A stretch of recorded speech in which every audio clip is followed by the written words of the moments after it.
Anoka Meals on Wheels, a nonprofit organization that I proudly support, delivers more than just nutritious meals to seniors in our community. They deliver connection, care, and peace of mind. Their volunteers don't just drop off food, they check in, share a smile, and ensure our neighbors know they're not forgotten. I know because I am one of those volunteer drivers. Help us keep serving those who need it most. Visit mowanoka.org to volunteer, donate, or learn more about Anoka Meals on Wheels, nourishing bodies and spirits one meal at a time. From working in his family's Chinese restaurant, to bartending, to becoming present-day owner of Twin City Heating, Air, and Electric, my father's true superpower is human connection. Now, he's on a mission to capture the most fascinating stories that make up the Minnesota community. You're listening to the Twin City Tales podcast. Today we're talking about connections with Quentin Super, creative content creator and journalist. Quentin's all about the power of human connection and storytelling for businesses. He spotlights local business owners, building relationships and community through their unique stories. We'll explore how these connections create trust, recognition, and why supporting local matters. Get ready to be inspired. Welcome, Quentin Super. Wyman, thanks for having me. Let's have some fun. Oh, let's do this. I love your name, Quentin Super. It's like perfect. Goes into wrestling. You can promote that in any sports. And you've always had that name. Well, have you gotten crap for it, or have you just loved that name too? I think I could distinctly remember in elementary school someone adding an extra P to that and calling me Quentin Super, but that was like as far as the hazing went. It's a cool last name, I'm not gonna lie. It's a derivative from like some Eastern European name that had like 5 more letters attached to it. When the ancestors came over here to America and immigrated, then they cut off those 5 letters. So that's how we get Super. Right. Or if you had the last name Credible, I would always name my kid Justin. That would be awesome, right? Mm-hmm. He'd have to live up to it. But growing up, you grew up really locally, like right in Osseo, right? We're in Osseo. I'm an Oriole. How was growing up in Osseo? It was great. It was about as middle-class suburb as you could get. Nothing too crazy happened. An adventure was, sneaking out at 9 p.m. to go to Taco Bell. So that shows you how sequestered I was in comparison to how other people grow up. That one right off of 81 and... Yeah. Right next to the Valvoline, Yes. I remember. Do you know where Dean's Supermarket is? Yeah. Cool so little grocery that was like store. the place I always wanted to go. Grab Mountain Dews. My mom was like, "No, your teeth are gonna fall out," and so it was kind of the thing my brothers and I would do is sneak up there and just grab as many as we could before we headed home. And it's such a cool little neighborhood in that Osseo. If you lived right in like downtown Osseo, it just always reminded me of a small town suburb from the 50s, right? Mm-hmm. But it was. Yeah. It was a train. I think it was a train stop town. Coming out of Minneapolis for many years, then of course over the course of time things develop around it, and now it's just like this forgotten little oasis in my opinion. But yeah, once upon a time it was quite literally a stop on a railroad route. Right. And your big competitor or in high school is like Maple Grove, right? They're like, for all you Maple Grovians out there that might think that it's like David versus Goliath sometimes, right? Like Maple Grove is the Goliath in that area, and you guys are like, Osseo was that smaller school that... Yeah, numbers don't lie, right? Maple Grove's a little bit more upper middle class. Osceo's probably more traditionally middle class, but it's just a matter of size. Like most of my friends lived in Maple Grove. A lot of people who attended Osseo High School live in Maple Grove. I'm one of the few people who actually probably lived in Osseo proper. Gotcha. And you're a tall cat, so did you play basketball at Osseo, or did you? Not well. I tried, man. We all want to be Kevin Garnett growing up, but it just wasn't meant to be. Yeah, and so you and I connected at a business event actually in Maple Grove. I just remember you being that generous person that would help these businesses sub for them, and then I learned about your writing. Generous is an interesting term because I was going in there with an agenda, and in many ways I still go in there like I want to make things happen. That's why I go to Maple Grove BNI. Yeah. And that's what I remember about you, and we connected somehow. Do you remember how we connected completely? For sure. Got to give kudos and a shout out to Grace, right? Because Grace she represents Twin City Heating and Air at Maple Grove BNI. And so I initially connected with her. We talked about interviewing you, the business owner. And that's how I guess I was exposed to you. And then I think 6 months later, more or less, that's when we actually sat down just over there, had a conversation. I wrote an article about you. Yeah, that was really awesome. I really appreciated that. And we got some good feedback on that. And how did you get into starting to interview local businesses? Sure. I'd been interviewing a lot of YouTubers, a lot of people who are popular on the internet, but that you probably have never heard of them. And I was just trying in many ways to achieve acclaim, some semblance of clout. And then I'm like, this is exhausting. I'm chasing people I don't even know. They're just people I quite literally see on the internet. And there was some success there. But then it's like, I have all this talent around me here locally. And as someone who is working in roofing, it's like, I want to connect with other business owners. That was the inspiration to do it. And then Tiffany Daly, shout out to Tiffany Daly, she was the one who brought me to Maple Grove BNI and exposed me to 60 people in there who are all bona fide entrepreneurs. And it was just it's taken off from there in terms of me interviewing and writing stories about those businesses. That's pretty cool. Any YouTubers that you got on that the young kids might know are out there? Justin Waller, someone might know who that is. There's a guy named Indigo Traveler who's traveled the world, and as someone who has once traveled to a lot of different countries, I like him. Justin is a very successful entrepreneur in metal buildings. But those are just two names off the top of my head that people who are always on YouTube or on the internet, they'd probably recognize that. It's interesting because the one YouTuber that I kind of remember is was it DeMarcus Gideon? Is that who it is, Dan? Gideon, who would play pranks on people. Do you know who he is? Have you heard of him? Yeah, I think he did a haircut at the Timberwolves game of someone. Is that him? Yep.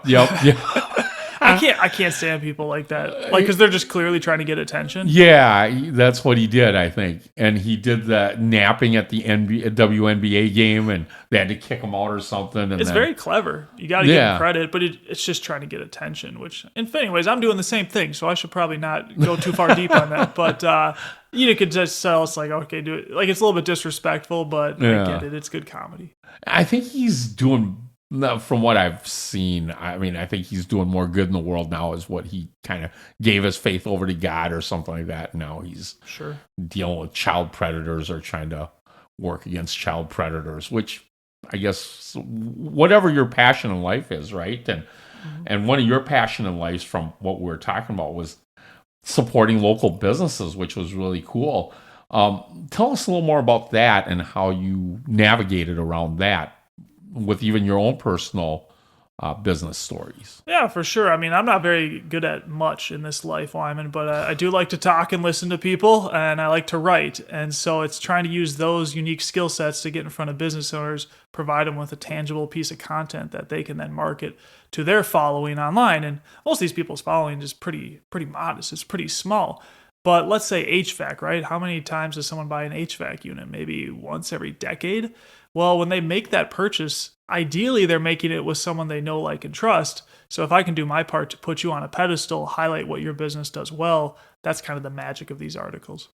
That's awesome. And let's talk about, because I feel like a lot of what you're doing is transferring trust of your audience to the businesses that you're interviewing, and vice versa, right? They're transferring trust into who you are of their audiences. Tell us a little more about that. It's social currency, right? So, again, having worked in roofing, it's like a customer asks me, "Oh, do you know someone who can cut down my tree?" Yes, I do. And I can send them their number and say, "Oh, call Nick." It's much more valuable, if I say, "Call Nick," send them the number, and then also send them a short article where they can learn about Nick, see his face. It warms up that lead for Nick himself, but also for the customer, where it's like, okay, I'm not just calling some random person that Quentin has recommended. It's someone who I quite literally have learned about way before they've ever showed up to my house.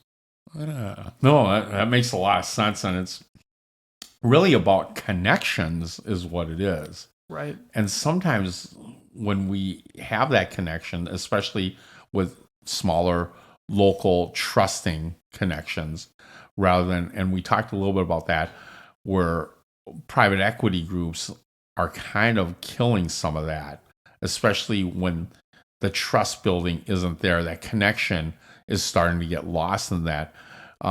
Tell me more about a little bit about your sense of private equity groups coming in, taking over the roofing industry or any industry. Absolutely. Well, we've talked about it off camera, and there's definitely a place for private equity. Like, I think they will serve a certain demographic really well. But particularly, you take into account COVID, you take into account the internet, people kind of live on their phones. I would pose that a lot of people are trying to get off the internet. They're trying to get in front of people more and more, but they're always going to use the internet, social media, etc. So how can we kind of blend that? My theory is with what I do, it's like, okay, I'm going to put people who are local to the Twin Cities, who you might see when you go over to Cub Foods next week, put them in quite literally on your news feed. And it's not going to be in this flashy, overbearing way. I'm not going to say, oh, I fell asleep at a WNBA Finals game. It's going to be like, hey, do you want to see John Morphew, who does eminent domain law? I'm going to put him right there. And if you want to read about that, great. And admittedly, most people don't know what eminent domain law is. They don't want to know about it. But all of a sudden, if the county ever wants to take your land, you might need an eminent domain attorney. So what I'm doing is cultivating a really big network that over the course of time, I think can really just connect people. And I'm not trying to make it sound bigger than it is. This is happening on a very local level, but there's a certain power to it, just in terms of the referrals I've given out, the referrals that have come back to me, that yes, it would be fun to see this kind of explode and turn into something really big. But even just on a small level, it's been a lot of fun to see how everyone's benefited. That's so true. And interesting. We both know John Morphew, and for the business owner listeners out there, that's a hard business to be in, I think.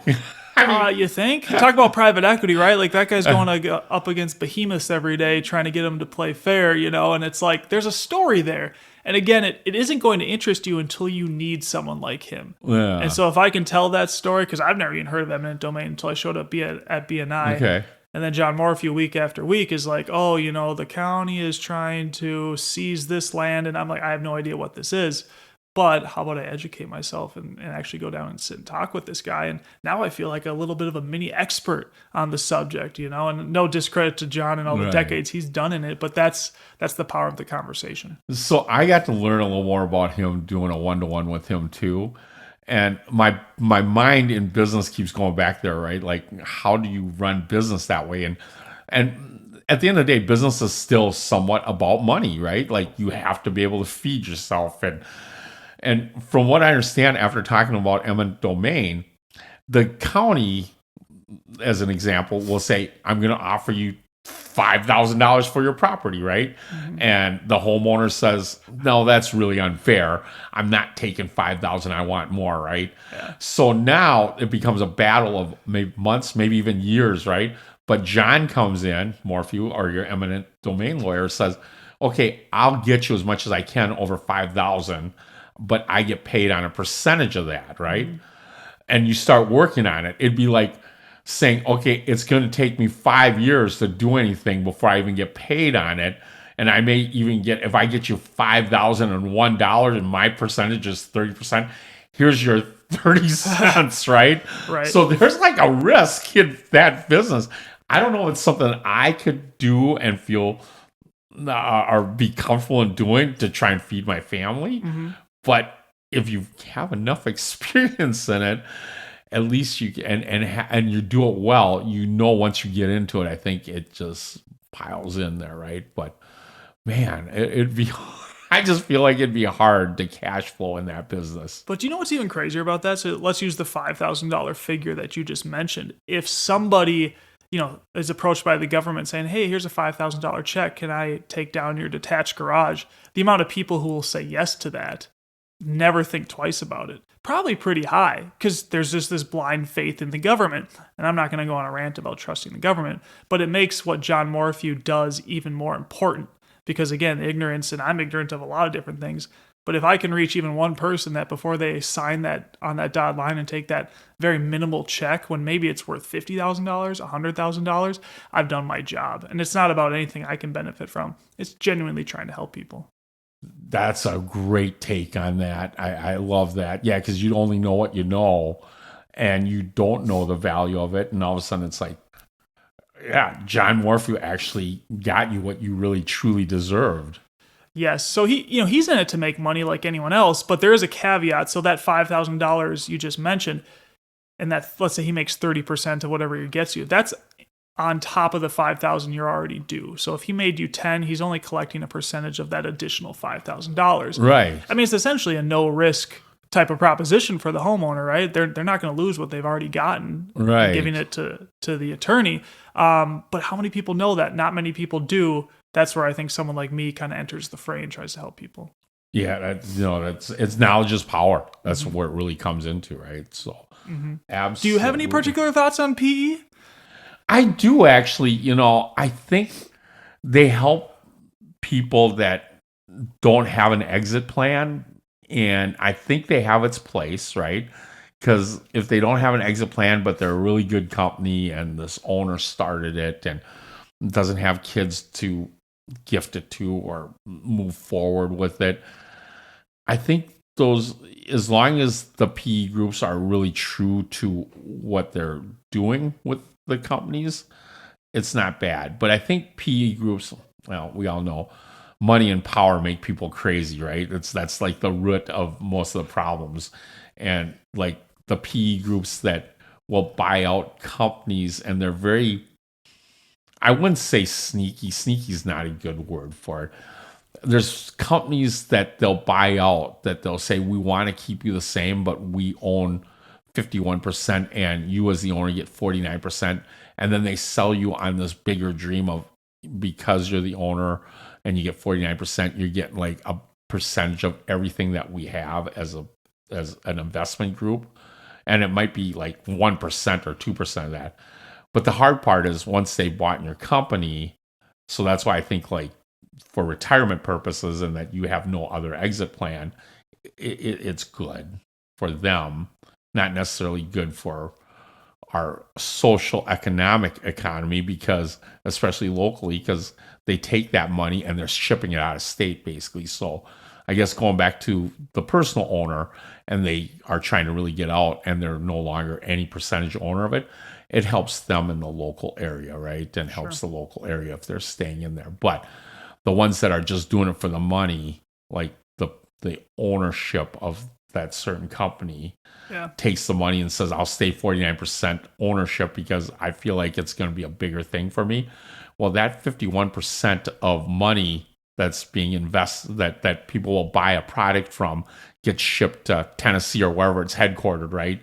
And they really don't help our local economy like people think they do. And the equity groups know that. Like if you keep the narrative like still a local company, still owned by a local person, and sometimes that local ownership maybe even 10%, right? So it makes our economy locally go downhill. I agree. So let's go a little bit further then, because PE plays a role. Let's say a business owner doesn't have an exit plan. In theory, then, I don't know, they exit their business however they do. Maybe it just ceases to exist, whatever. My first thought, and this might be short-sighted, but is then another local company comes in and kind of fills the void. And yes, that business owner is kind of left to their own devices in whatever way. But I think that's better for the overall society community versus the PE coming in. What say you to that? For sure. I agree with you 100%. If you get local companies to buy another local company or figure out a deal to make it still locally owned and preserve those jobs in that town, right? Like in Minneapolis, let's say a local company, and I only know the heating and air company, but some of the PE groups will buy out the smaller companies, ship all the answering to, let's say, Tennessee, right? And the phones get answered there. Your office staff gets cut, and maybe your technicians are local, but your CEO is not local. Your CFO isn't local. You know, that money really does go out of this area if it is bought out by a PE group. So you have a very good point there. You're no spring chicken, Wyman. Like, you're going to be coming up on this in, 5 years? You know, right. Like, depending on if you have an exit plan or a succession plan. So you're going to have to deal with this. So, yeah, absolutely. And our exit plan really is, I feel like at Twin City Heating and Electric, we've built a culture of of wanting to take care of our people. And I think it starts there, taking care of your people. Your people takes care of the clients and customers. If it's all about the money, that's what you're also going to get to. Your team members are going to say it's all about the money. So how much money can we really take from our customers, right? And that's not what it's about. Like you said, it's about helping people, but you still have to have a good value, good service in the community to create that. And you're right. My exit plan really is to keep the culture going. We have 4 other people that work here that are leaders in the company that are eventually going to take. I mean, I'm 60, so I'd like to really start turning over the reins. And I know it sounds bad, and most people laugh at it, but it's so true. If I make myself the most useless person in the company, then I know that the company's really truly getting taken care of by my team members. And my team members are all local, right? My operations manager is a St. Paul native who actually was a St. Paul Saints announcer. Joe? Yeah, Joe. So he was on our first podcast. So it really makes it interesting. But yeah, PE groups, they have their place, but I feel like they're starting to push a little harder. But really, it's about the money. Hence the word private equity investors, right? So yeah, sentiment gets disregarded. Yes. Oh man, a lot of good stuff here. Sorry to hijack your podcast and ask you questions. I know it probably should be the other way around, but you got a lot of insights I want to hear. And I'm sure these guys want to hear it too. I appreciate that. And I think, being a young guy that you are, and really, I love that you're questioning a lot of things, and, and that's our future, right? Like, I always get, and I might think a little differently, but I feel like sometimes the older generation, the generation X's, right, and the baby boomers are like, those young kids, those millennials, they don't do anything. They're just lazy. They don't, but I feel like generations before are like that too, right? Like my dad probably said, they've got telephones. They can get instant gratification by calling somebody now and get answers right away. Well, internet, we get it in seconds. If you have the phone call, you might have to wait for a couple of hours to get that phone call back to get information. But I think it's still but the one thing I feel that the generation now has is that they have been more inclusive than any other generation. You get people with disabilities, they're including them now, right? And even the diversity, they're more inclusive in their diversity. And they question what they're doing. They question why they're doing what they're doing, right? As opposed to my generation, if you were told what to do, you just did it. If that's your job, just go do it, or don't let the door hit you in the keister on the way out, right? But this day and age, I think the kids are they want a purpose in what they do. So they'll work a job and they'll go, why am I doing this? Or what is really fulfilling about this? And if it's not fulfilling, hell, I'll go to McDonald's and work for $5 an hour less and drop fries because I really don't understand why I'm doing what I'm doing. I think there's truth to that. I think there also is a lot of gaslighting on that particular subject, meaning a lot of people pretend to care about other people with circumstances that are less than ideal when in reality they don't. And I don't necessarily want to take the conversation that way, but I think, yes, there are good things to questioning everything. I also think sometimes that's an excuse for apathy or laziness, or it's just I don't see the point, so I'm not going to do it. Whereas I think your generation is nope, we're doing what needs to be done. There's a balance in there somewhere, and it's probably up to the individual to find it. Interesting take on that. No, I like it. And that's why I think having conversations are so important rather than just shutting the other side out, You and I we have an age difference, right? My son and I have that age difference. But you got to be able to talk about it to really get better. And maybe you're right. There is that. I appreciate the boomers' sentiment of these kids don't work hard, because I know people, I have friends, they don't work hard. But it's also easy to, because my generation will complain about home prices. And I think there's a valid argument there where, I think my dad bought his first house for $36,000. Well, the first property I bought was a lot less nice than that, and it was triple the price. And so it just becomes a matter of pick your struggle. Do you want a cheaper house? Okay, well, there's there's consequences that come with that. I happen to like the universe we live in. It might be a little bit harder to navigate than in generations past, but I also don't think I'm giving enough credit if I say that to the struggles of yesteryear. Like everyone deals with what they deal with. That's another good point. And not that I have the answer, but also $36,000. What a deal. Yeah. But you also, a loaf of bread was only, a nickel, right? Right. It's all relevant. It's all relative. So it's interesting and how you base that relevancy on. Oh, God, good stuff. I think this is a good time to take a break. We got a little heavy there and a little political, but let's take a break and we'll be back.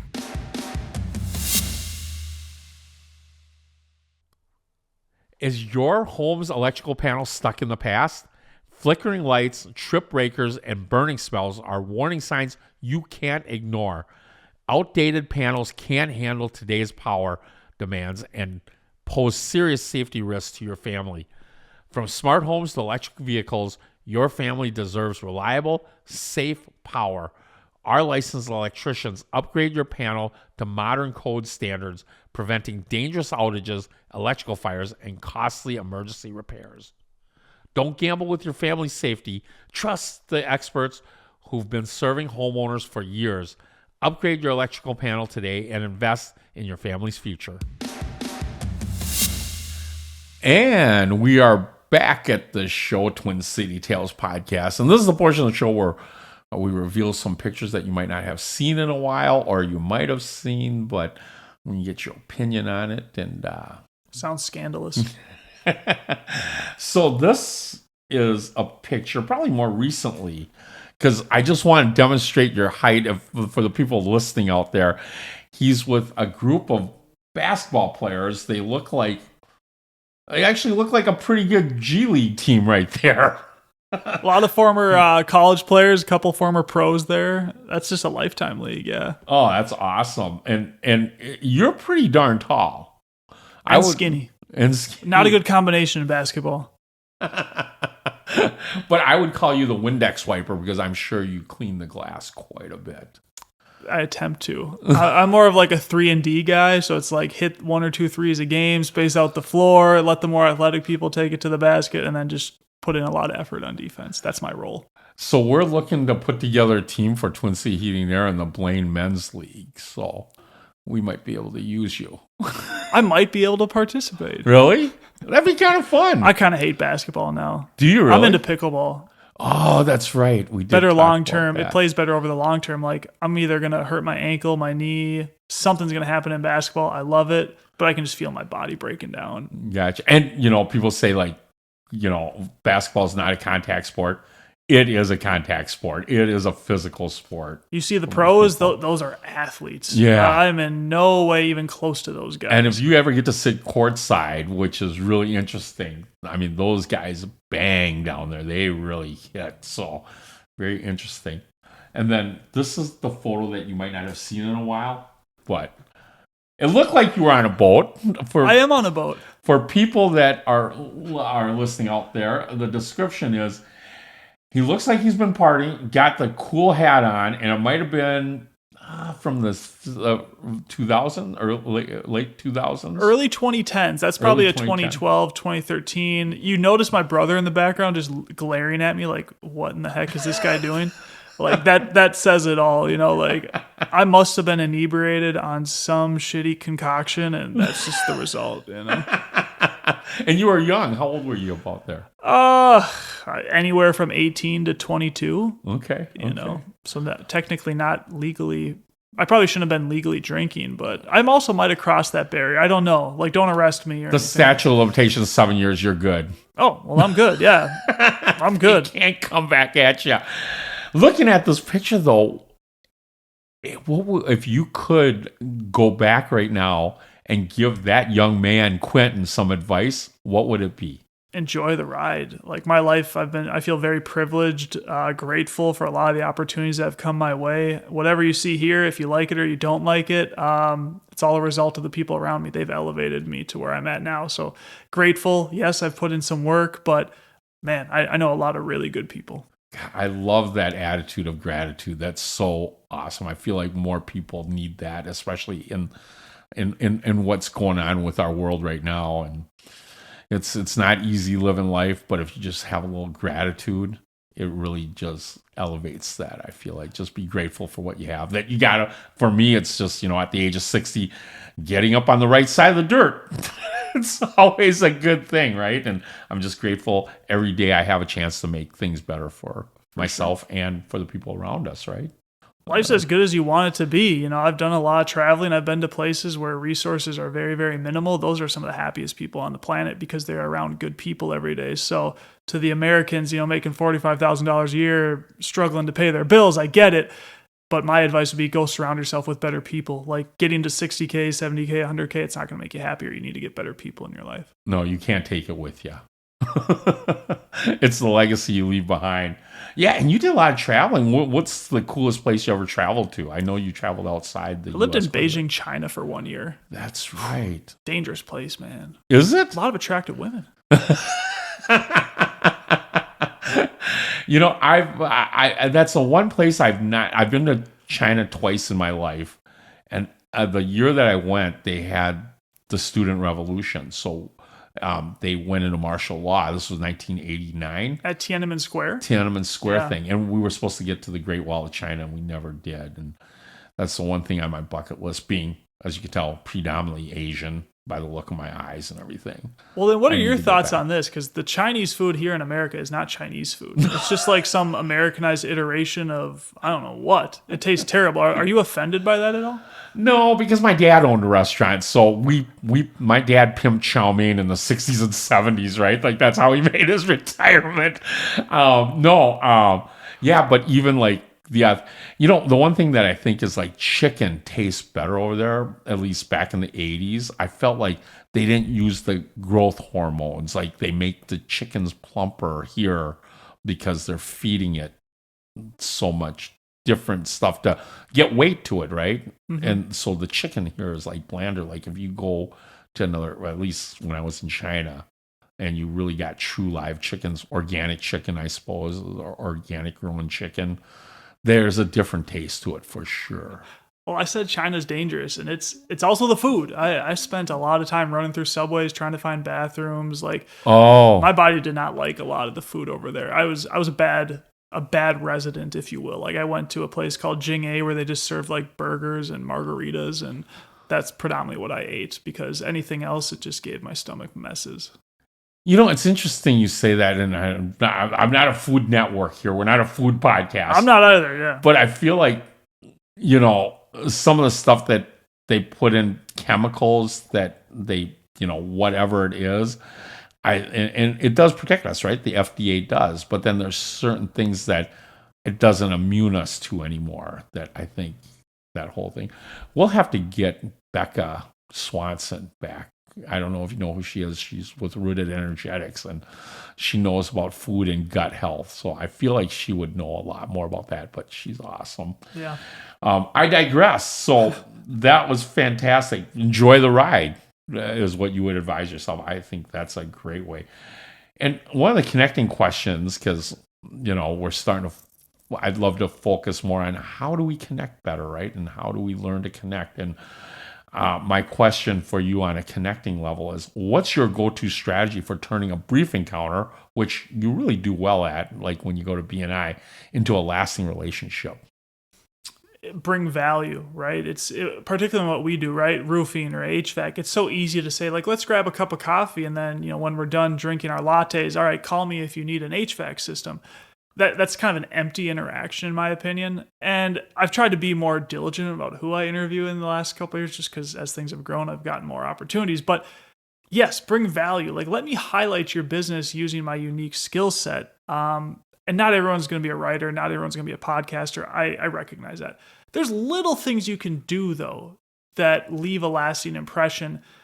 I won't even attempt to name 5 because I know what I do. But for the individual, they probably know what works for them. Maybe that you give a small gift, or I know some people will send like thank you cards for coffee that's like branded. There's a bunch of things you can do, but just do whatever you want to do. But you have to try to bring some type of value to that person's business, in my opinion. Man, that's all good stuff. I know you bring value, and we talked a little bit about it during our break, but we're gonna probably be having a men's league for basketball, and the value you'd bring is the height. I tell you, we could use you. I'd probably be a better coach than a player at this point, to be honest. Yeah, it's a crazy world we live in. I want to add something to that value piece. Sometimes I think we get too focused on adding value, and then we kind of diminish the term value itself. We talk about this a lot, authenticity. I know I'm kind of like being redundant or repeating myself, but if you're authentic when you're trying to bring value, people will see that. I think that's why companies like yours have grown to the level that they have. Oh my gosh, absolutely. I love it. You're right. It is bringing your true self into the world and into what you're doing that really builds that connection and that relationship.